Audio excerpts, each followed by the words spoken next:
As ranking Republican of the Senate Banking Committee, Senator Gregg served on the Conference Committee for the Financial Regulatory Reform Bill. However, as we understand it, Senator Gregg, you are a no vote on this bill, which leads me to my question. Obviously, you've got 3 Republican colleagues who say now they'll vote yes. They don't love this bill. It's not the bill they would have written, but they've done the calculus. It does more good than harm. By voting no, if I'm correct about that, are you essentially saying, given the choice before you, it's better to do nothing? No, not at all. What I'm saying is we should go back and start again. There's no point in putting in place a bill which is going to significantly contract credit, especially credit on Main Street, that is going to create massive new bureaucracies, some of which are not necessary, and that is going to basically send a lot of our business overseas in the area of financial services. This is not constructive to our economy. I can understand that some people look at it and say, well, let's beat up on Wall Street. They're a good shot these days to take, it's a nice thing to do in politics, take a shot at Wall Street. But that doesn't do us any good if we're cutting off our nose to spite our face by reducing credit on Main Street, as I mentioned, and sending business overseas. Senator, explain why you think that this is going to somehow reduce credit, one, and two, what part of the bill do you like? Well, I think on the second part, I think the effort in the area to make sure that there's no longer a too big to fail situation is pretty good.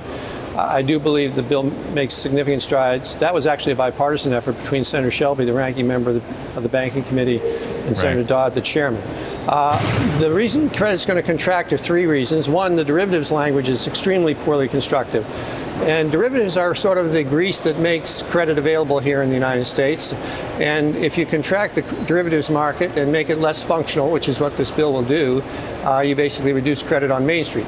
Secondly, the capital requirements are arbitrary and they're statutory, rather than being put in place by regulatory decisions which could be more rational. And as a result, I think a lot of medium-sized banks are going to be significantly contracted.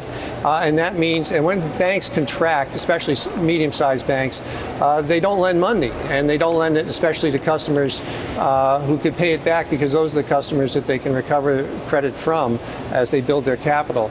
And thirdly, the bill has a new approach called the Volcker Rule, which is going to take probably 1.5 to 2 years to sort out as to what banks can do and what they can't do. And during that period, you're going to have a tentativeness in the financial markets, which will reduce, again, credit activity. So all those things combined, I think, are going to cause a very, very significant contraction in credit over the next year to 1.5 years, maybe 2 years.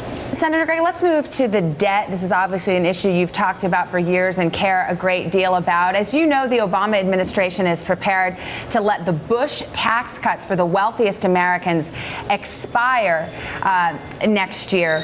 Would you go along with that if it meant deficit reduction? No, because actually I think what it's going to mean is, again, it's going to have a very negative effect on the economy.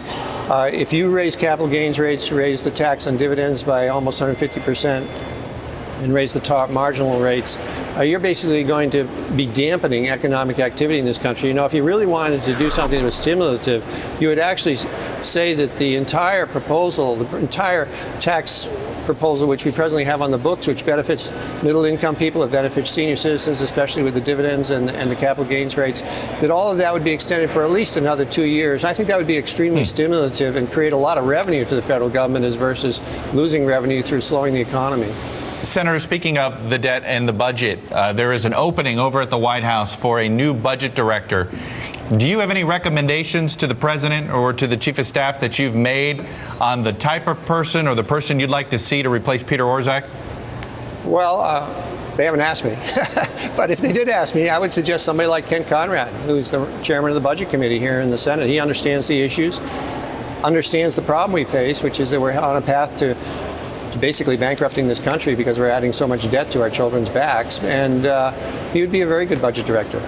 So you think a Ken Conrad would send the message that the president is serious about deficit reduction? Yes, I do. I think that would be a very strong message to the Congress, to the American people, and to the markets. All right, Senator Gregg, thank you for your time, sir. We appreciate it. Thank you. Thanks very much.